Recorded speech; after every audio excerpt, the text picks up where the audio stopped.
శరన్నవరాత్రులు అనగానే తెలుగువారికి గుర్తొచ్చేది విజయవాడ కనకదుర్గమ్మ.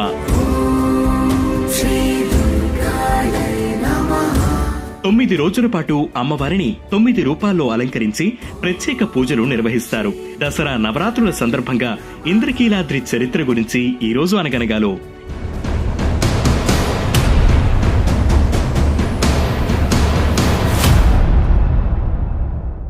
పూర్వం కీలా అనే యక్షుడు దుర్గాదేవి అనుగ్రహం కోసం ఘోర తపస్సు చేశాడు. అతని తపస్సుకు మెచ్చిన అమ్మవారు ప్రత్యక్షమై వరం కోరుకోమని చెప్పింది. దాంతో సంతోషించిన కీలా, నువ్వు ఎప్పుడూ నా హృదయంలోనే ఉండాలి, నువ్వెప్పుడూ నా హృదయంలోనే ఉండాలి, ఇది ఒక్కటే నా కోరిక అని కోరుకున్నాడు. అప్పుడు అమ్మవారు కీలుని కృష్ణానది సమీపంలో పర్వతంగా నిలబడమని, తాను కృతయుగంలో రాక్షస సంహారం చేసిన తర్వాత ఆ పర్వతం మీద నిలిచి ఉంటానని మాటిచ్చింది. అలా దుర్గాదేవి ఆజ్ఞ ప్రకారం కీలా పర్వత రూపంలో కీలాద్రిగా దుర్గాదేవి కోసం వేచి ఉన్నాడు. కొంతకాలం తర్వాత కృతయుగంలో దుర్గాదేవి అసుర సంహారం చేసి మహిషాసుర మర్దిని రూపంలో 8 చేతులతో కీల పర్వతంపై వెలసింది. కీలాద్రిపై దుర్గాదేవి కోటి సూర్యుల కాంతితో బంగారు వర్ణంలో ప్రకాశిస్తూ ఉన్న అమ్మవారిని ఇంద్రాది దేవతలంతా వచ్చి దర్శించుకున్నారు. దాంతో ఈ పర్వతానికి ఇంద్రకీలాద్రి అనే పేరు వచ్చింది.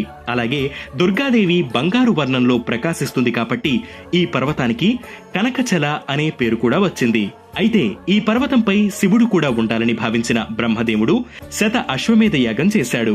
అతని భక్తికి మెచ్చిన మహేశ్వరుడు ఇంద్రకీలాద్రిపై జ్యోతిర్లింగ రూపంలో వెలిశాడు. అప్పుడు బ్రహ్మదేవుడు మల్లెపూలతో శివుని పూజించాడు. అలా ఇంద్రకీలాద్రిపై ఉన్న ఈశ్వరునికి మల్లికేశ అనే పేరు వచ్చింది. ఆ తర్వాత ద్వాపరయుగంలో పాండవులలో ఒకడైన అర్జునుడు ఇంద్రకీలాద్రిపై పాశుపతాస్త్రం కోసం ఘోర తపస్సు చేశాడు. అప్పుడు అర్జునుని పరీక్షించాలనుకున్న పరమేశ్వరుడు అతనితో యుద్ధం చేశాడు. చివరిగా శివుడు అర్జునుడి భక్తికి నిర్భయానికి సంతోషించి అతనికి పాశుపతాస్త్రాన్ని అందించాడు. ఆ రోజు నుంచి మల్లికేశ అర్జునుడితో అత్యంత ధైర్య సాహసాలతో యుద్ధం చేసినందున మల్లికేశ్వర అనే పేరు వచ్చింది. ఇక కలియుగంలో జగద్గురువులు శ్రీ ఆదిశంకరాచార్యులు మల్లేశ్వర జ్యోతిర్లింగం దుర్భరమైన స్థితిలో ఉందని గమనించి దుర్గామాత ఆలయానికి ఉత్తర భాగంలో మల్లేశ్వర స్వామిని తిరిగి ప్రతిష్ఠించారు. ఆ రోజు నుండి మల్లేశ్వర స్వామికి కూడా భక్తులందరూ పూజలు చేస్తున్నారు.